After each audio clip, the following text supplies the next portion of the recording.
Something significant happened in the last 24 hours, and I want to give you a precise, careful analysis of what it is and what it is not, because the gap between those two things is where the real story lives.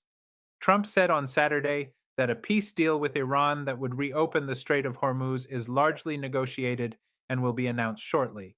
He said an agreement has been largely negotiated, subject to finalization between the United States of America, the Islamic Republic of Iran, and various other countries. Details of the agreement are being discussed and will be announced shortly, he said, including reopening the vital Strait of Hormuz. The United States and Iran have developed a Memorandum of Understanding framework that extends the ceasefire 60 days as the two sides reach a final deal to permanently end the war in Iran. In the meantime, the Strait of Hormuz would be demined and reopened, a senior administration official confirmed. That is the headline. Now, let me tell you what is actually in the document, what remains unresolved, and why, despite the genuine significance of this moment, it would be a mistake to read this as the war being over. Let me start with what the framework actually contains because the details matter enormously. The framework agreement gives the parties 60 days to reach final deal points, according to a senior administration official. The potential deal would make sure Iran can never possess a nuclear weapon and would commit them to giving up highly enriched uranium. How the stockpile is disposed of remains to be negotiated and would be part of the next phase of negotiations. The official said the deal would reopen the Strait of Hormuz, making sure it is demined and back open for business, but did not provide specifics on how the critical waterway would function going forward. The official described the structure this way: if Iran doesn't perform, they don't get anything. No dust, no dollars. As the strait opens, the blockade loosens proportionately. That phrase, no dust, no dollars, is the entire architecture of the American negotiating position compressed into four words. Iran gives up its enriched uranium, which Trump calls nuclear dust, and in return receives sanctions relief and the unfreezing of its overseas assets. The two are linked proportionally. The strait opens as performance is demonstrated. The blockade loosens as trust is earned rather than given in advance. This is structurally significant because it addresses the core American concern about sequencing. Every previous breakdown in negotiations came from the same problem. Iran wanted the blockade lifted and the war declared over before nuclear concessions. America wanted nuclear concessions before lifting pressure. The proportional linkage, give dust, get dollars, open strait, loosen blockade, is the mechanism both sides are now working with. The Iranian official who spoke to reporters confirmed that the opening of the strait will be phased. In the first phase, the United States will release $12 billion in frozen Iranian assets, minesweeping in the strait will begin, and the United States blockade will lift. The Iranian official confirmed the Memorandum of Understanding does not include a nuclear agreement, just a pledge to negotiate the nuclear issue later. That last sentence is the most important thing I have said so far in this analysis. The Memorandum of Understanding does not include a nuclear agreement. It includes a pledge to negotiate the nuclear issue later. Let me explain why that distinction matters and why the reaction in different capitals to this framework has been so different. The Financial Times reported that the potential deal would establish a framework for nuclear talks, ease sanctions on Iran, and unfreeze Tehran's overseas assets. This is a deal that gets the economic relationship moving and the waterway open while deferring the hardest question, what Iran does with its nuclear program, to a subsequent 60-day negotiation. From an Iranian perspective, this is close to what Tehran has been proposing since the ceasefire of April 8th. Iran consistently argued that resolving Hormuz and the blockade should come first, and nuclear should follow. The framework, as described, gives Iran exactly that sequence. Iran struck United States military bases and energy infrastructure in retaliation for United States and Israeli strikes. While Trump originally focused on the idea of regime change in the Islamic Republic and the perceived threat of Iran building nuclear weapons, current talks have centered on reopening the Strait of Hormuz. The scope of American ambition has narrowed considerably from February 28th to May 25th.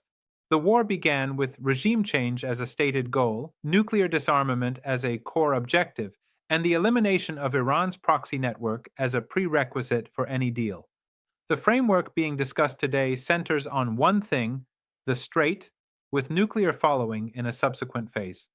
Whether that narrowing represents a strategic concession by Washington or a realistic assessment of what is achievable in the near term depends entirely on what the nuclear phase actually produces.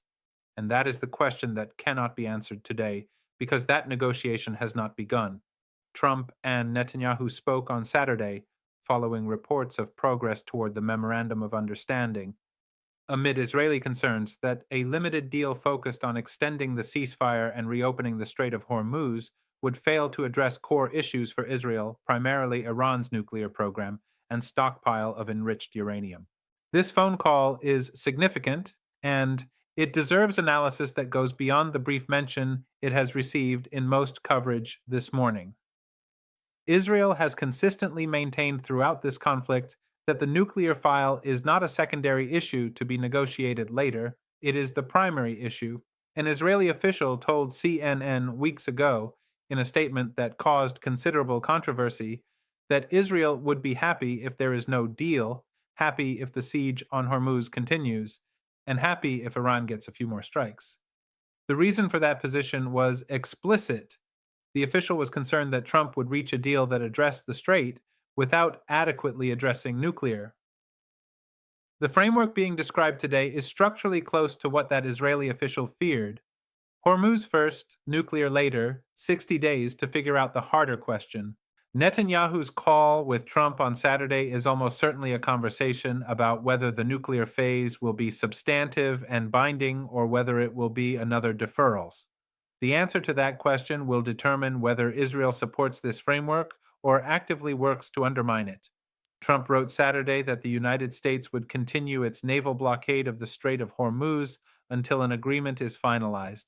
That statement, made on the same day the framework was being described as largely negotiated, tells you that the document has not yet been signed and that America retains leverage it intends to use in the final stages.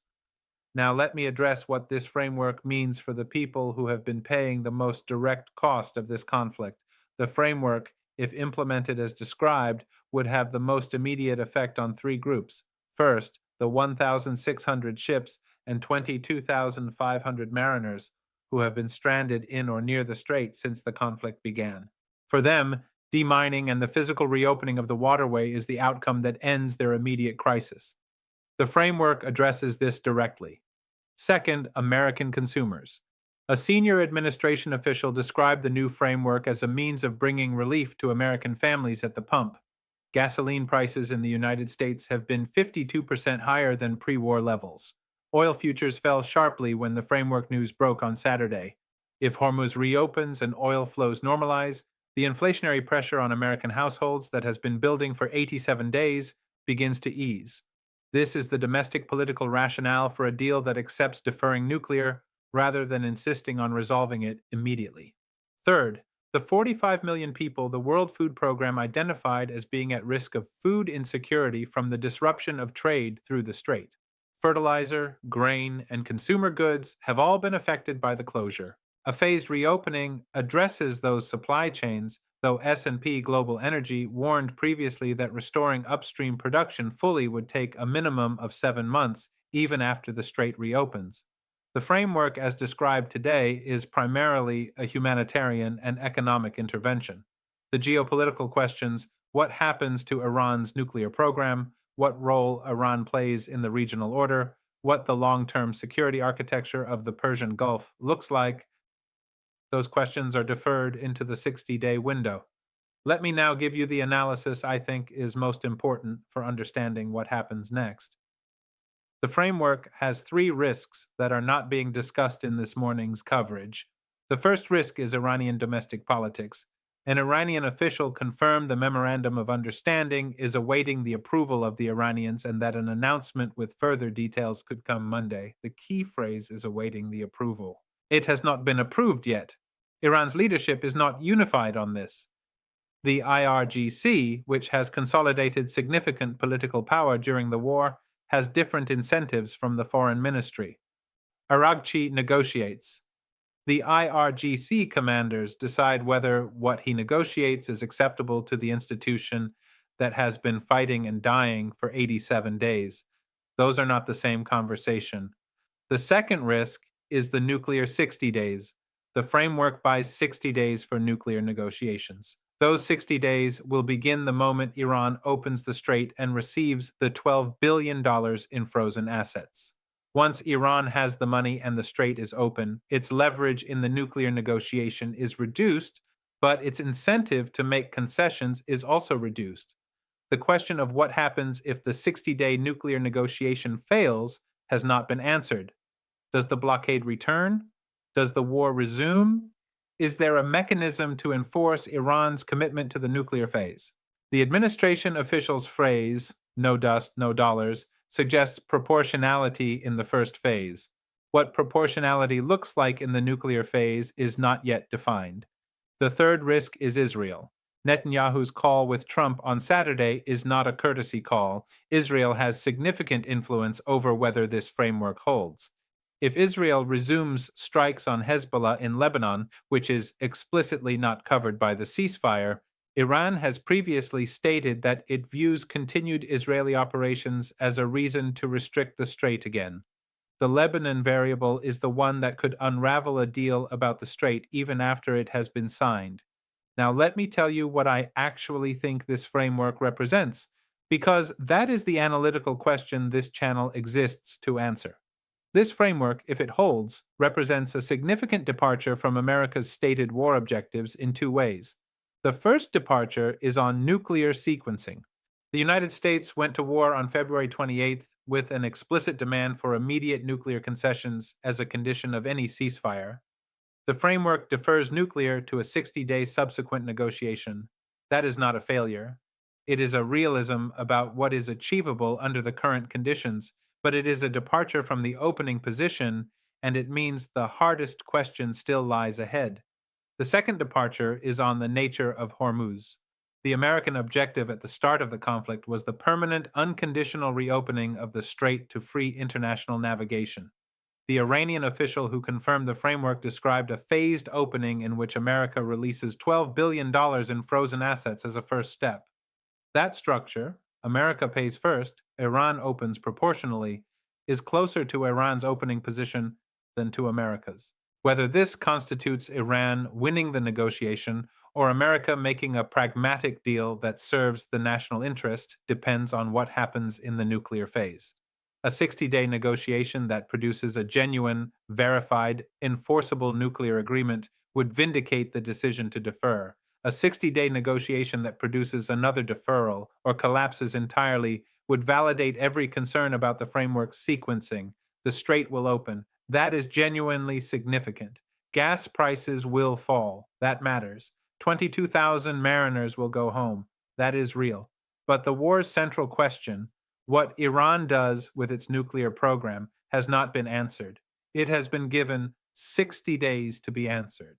In 87 days of conflict, 60 days has sometimes felt very short.